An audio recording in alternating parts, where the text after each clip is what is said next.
Okay, let's get started, shall we? Hi, everyone. Welcome to Fast Time to Value with AEM Sites and Digital Foundation. My name is Yuji Nakagawa. I've been with Adobe for 12 years, the first 10 as a technical architect for ACS. And so, like you, I've implemented AEM for a wide variety of customers. As a TA, I've always wanted the right balance between best practice and the tailored customization specific to the customer needs. So, this has led me on a journey towards the creation of digital foundation blueprints, a topic that I want to talk to you guys about today. Um, the the why we should be doing digital foundation is just as important as the how. So I want to take a few minutes to discuss the why. During the creation of digital foundation blueprints, I had an opportunity to speak to quite a few customers and partners and the ACS folks, and there was some feedback, a general theme, if you will, that I wanted to share with everyone.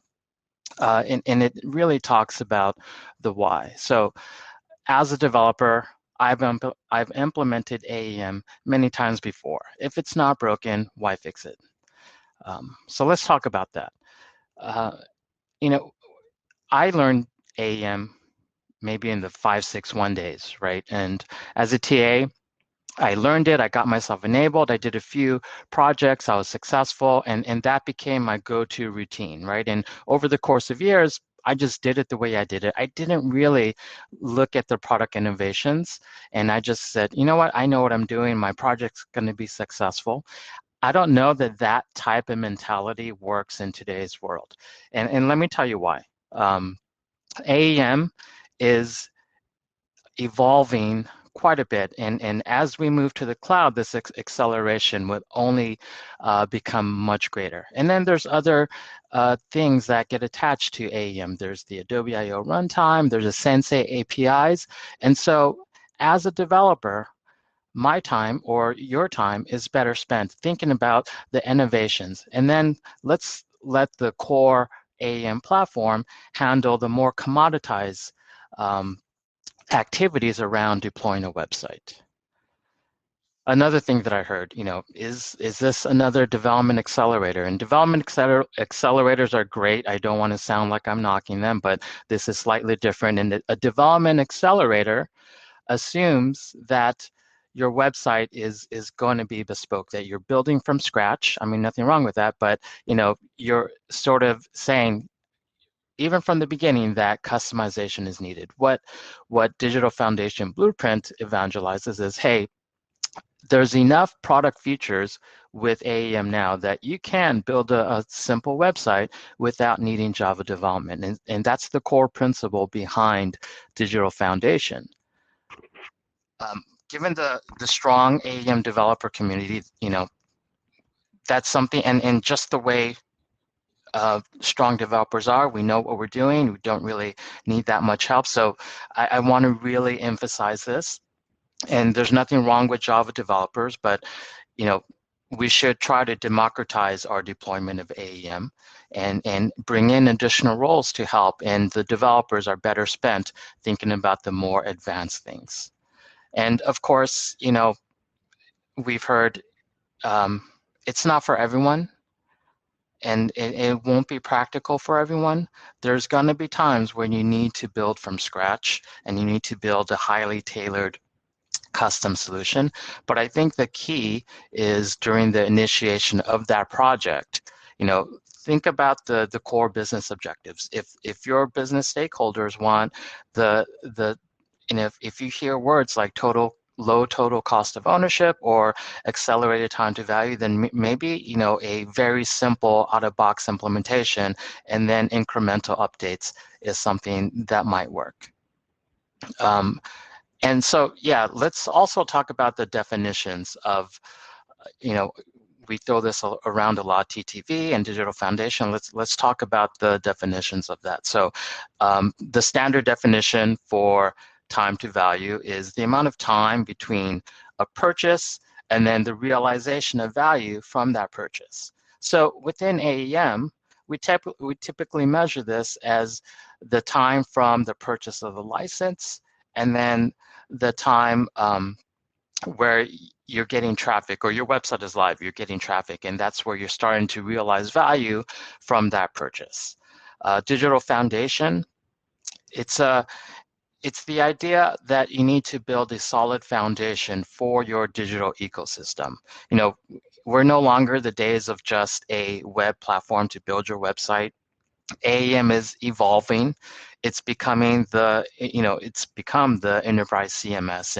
And when it's your enterprise CMS, it's for your experience platform. And that goes beyond your website now. It goes to social, commerce, your customer journey platform. So the digital foundation is the idea of building a solid foundation for your digital ecosystem.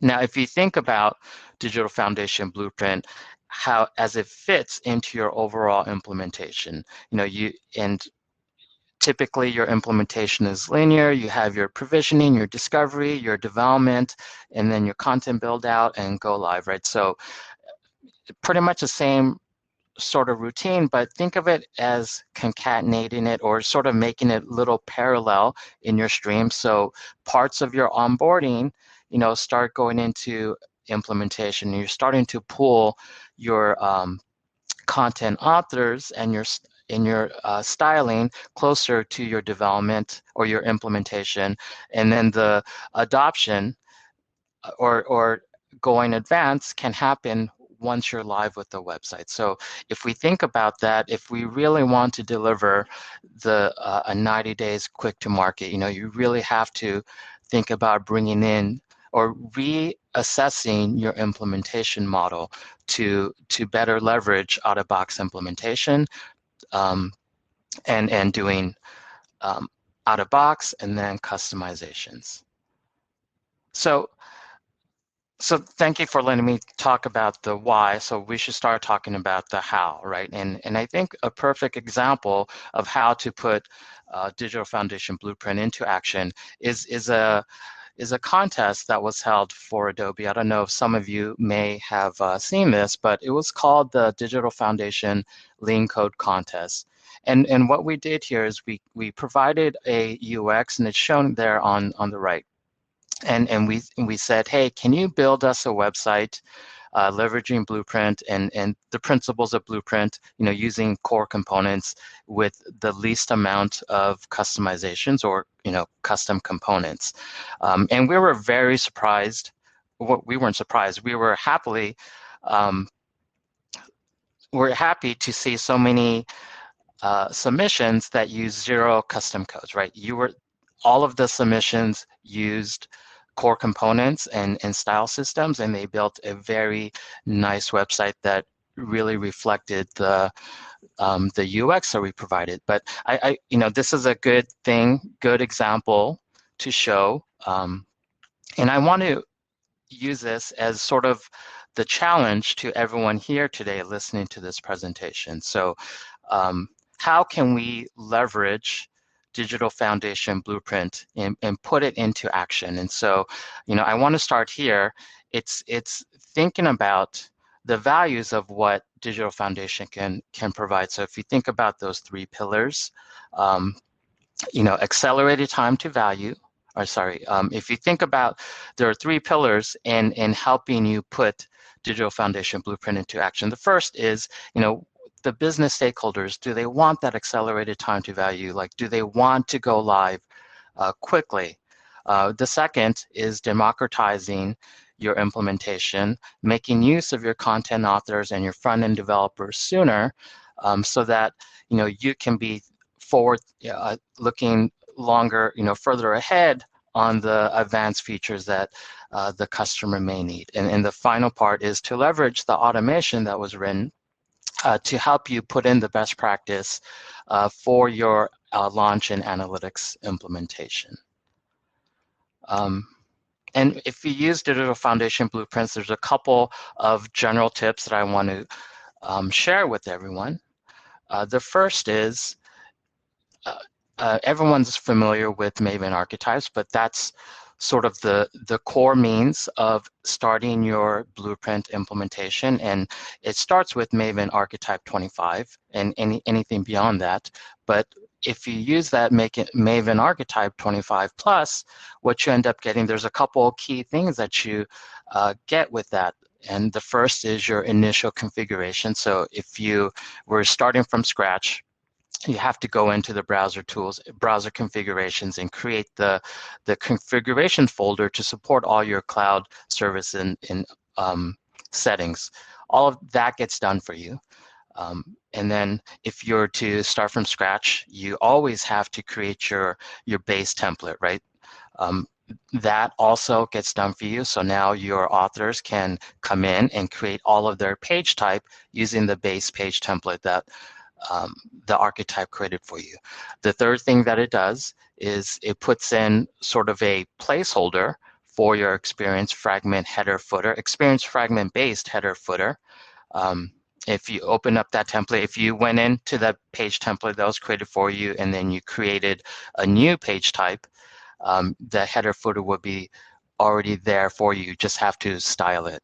Another important thing that the Maven Archetype does for you is it creates the dispatcher configurations. One of my pet peeves when I was doing TA, it used to always be my sprint one work was fix the dispatcher or fix, content sites project name. That's if you guys are AEM developers, you know this gets exposed and you have to hide that. So that's one thing that gets done for you. That's no longer something that is part of your development task.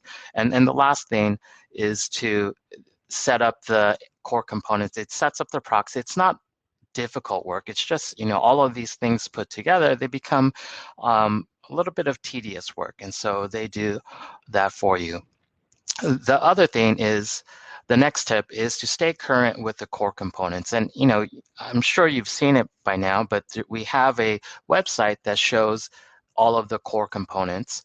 And to really, it's one thing to know it, but I think to really be able to adopt it, you have to have a means for which you're going to adopt it. And I want to dive into that a little bit right now. If you think about the anatomy of a custom component, now you've got your dialog box, your HTML markup, the content logic, the sling models that are best practice that you have to create, the edit behavior, and then the preview behavior, and of course all of the documentation and test scripts that you need to write. So that can add up to be quite a bit of overhead to create a core component. And really have to ask yourself, and I think that's the core thing, is can I use a core component instead of a custom component? And the way that I do this is I take a look at that UX that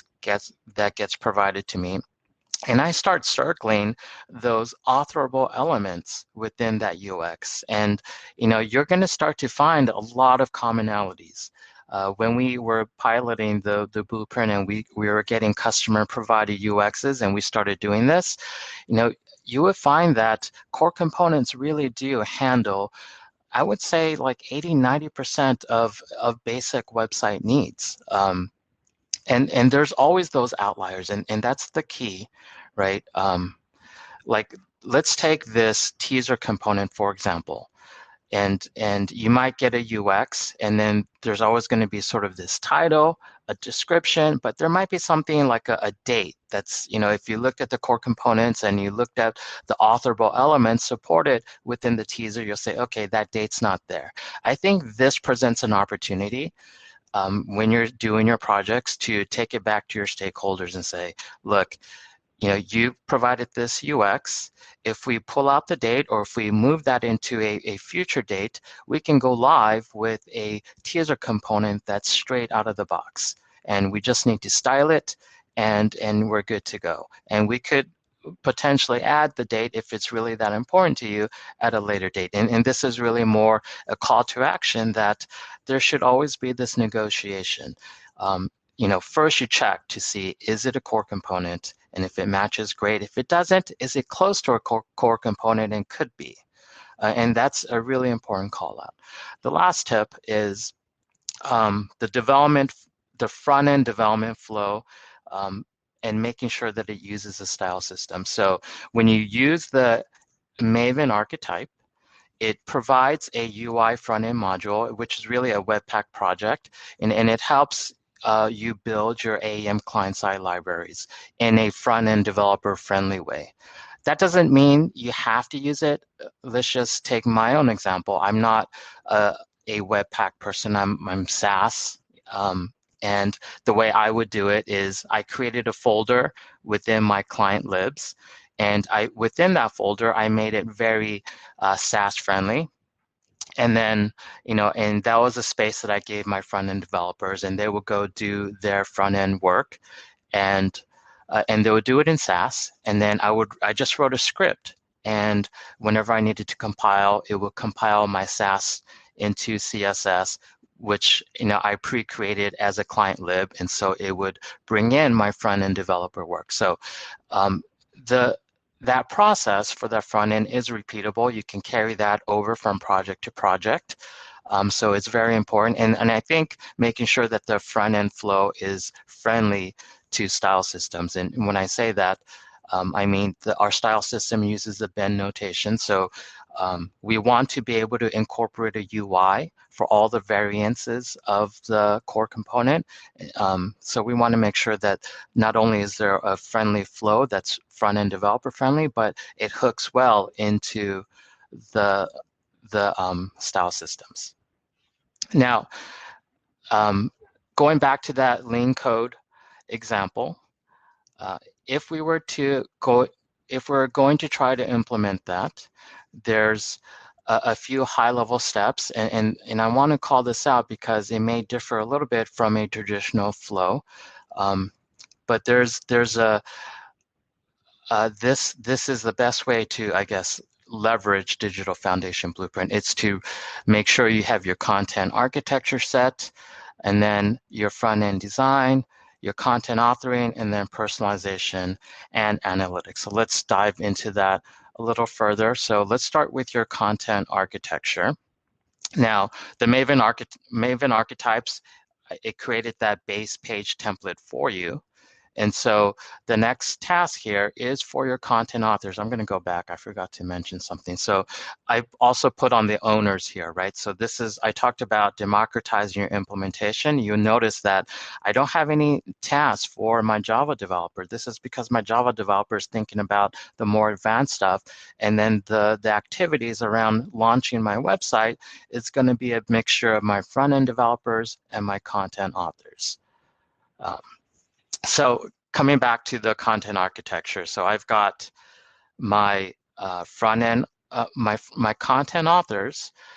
They've been given that Maven produced page template, and now they can go through all of their UX designs, and they'll start find the unique patterns needed to support their website, and then for each pattern, list out all the component that template needs. This is all, as a developer, this is nothing new, but the idea here is you can do this within the UI. You don't need Java development to do this. And so here, I'm just taking one example. On the right was that lean code contest where, clearly you need the homepage. And so we created the homepage template, and then you assign the core components to that homepage template. Right, yeah, and you do for all of the templates needed. For just to tie it off with the lean code contest. Oops, I'm sorry. With the lean code contest, ended up needing 2 or 3, I believe. So the next thing you need to do in terms of the content architecture is, whoops, I'm sorry, is to do a component mapping. You take all of your UX, and on the left, I've highlighted a great example of a component mapping. You start circling the areas of the UX that are provided, and then put the label of what the core component is. And just to show you the example from the Lean Code contest, there was a section that everyone said, yeah, this is a teaser. And there was 3 or 4 variations of the teaser. I'm just highlighting 2 of them for you. And you can see the look and feel is quite different, but you can invoke the different look and feel by invoking the style system and toggling the various display and the content toggle variations to achieve the different look and feel. So that is a very important part of content architecture after you define your templates, is to define the component mappings. And then, so after you've got your component mappings, your next thing is to get your front-end folks aligned with your content authors. So after you've got your template and then your component mappings, and that gives you sort of the backlog for your front-end developers, and they know all of the various designs that they need to create. But as they start producing these designs, there needs to be this handoff to the front-end, to the content authors, because every one of those different components with the variations are going to be hooked into the AEM UI style systems. And this is where the content authors can start taking ownership of the various front-end design variations. And I've shown an example on the left. This is the visual of what a design may look like. And you've got the hero teaser with, you can toggle on the different sizes of the titles and trigger different displays of it. And then on the right, you will map that as a style system, and the content authors can then use the different variations of the styles together. And so this process is a very important part of democratizing your implementation.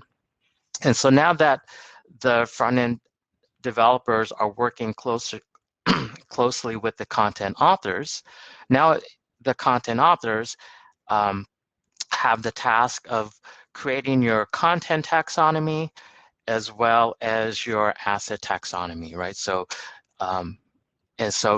as taking on the content author persona, I've been working with my front-end developers, and I know all of the component styles that they're going to be producing. And as I get them handed off to me, I register them as a style system. And now I go into my AEM. The first thing that I would do is create my header and footer experience. And that gets tied to all of my page types. I would create as many page types that I would need. Within every page type, I would add my layout container, and then associate all of the components and the style systems I need for that. And then, that's sort of my initialization of my system. And now I will go and create my content taxonomy. And to support my website, I would build my asset taxonomy as well. Oops. And then the final thing is my favorite final thing is, with the Digital Foundation Blueprint license, you get access to automation. So there's a few steps to invoke this automation. Right now, it's an email system. I would love for this to have a better way of triggering it, but today it's a 2-step process.